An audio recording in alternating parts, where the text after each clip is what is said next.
Good morning, everyone, and welcome to Market Edge, Ahead of the Trade. I'm Owen Larson, here with the mastermind and curator of the Mission Winners Key List, Pat Walker. Pat, we got a lot to unpack this morning: market sell-offs, Fed moves, and some setups from your Key List coaching video. How are you doing today? I'm doing great, Owen. Excited to dive into what's happening and help everyone stay focused in this tricky market. Let's start with the big news. The Fed cut rates by 25 basis points yesterday, which was expected, but it seemed like Powell's tone spooked the markets. We saw steep sell-offs across the board. Pat, what's your take on yesterday's action? You're right, Owen. The rate cut wasn't a shock, but Powell's comments painted a picture of higher for longer rates. That rattled investors. We saw major indices like the S&P 500 and NASDAQ not just pull back, but do so on heavy volume. A classic distribution day.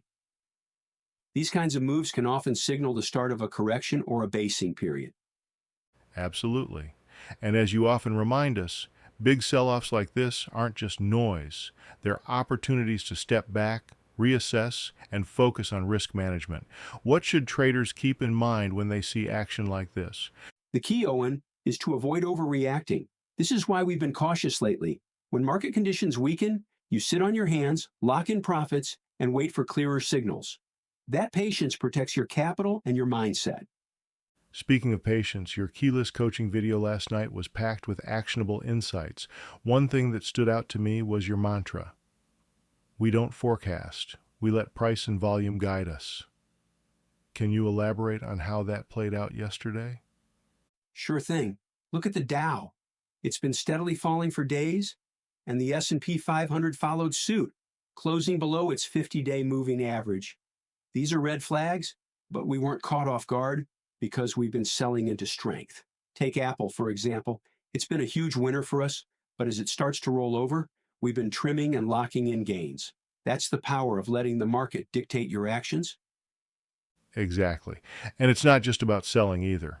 You also highlighted some setups to watch today, specifically those drop and reverse plays. Walk us through what those are and how traders can approach them. Absolutely. A drop in reverse happens when a stock gaps down or drops below a key level and then rallies back above it.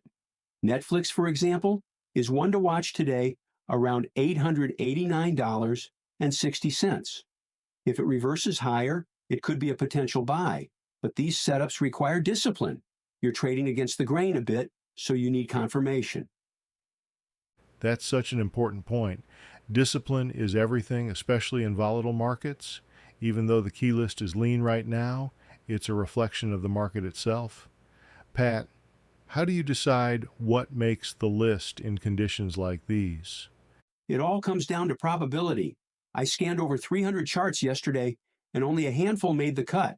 We're looking for setups that align with our rules and have strong risk-reward potential. If the market isn't cooperating, it's okay to step back and wait.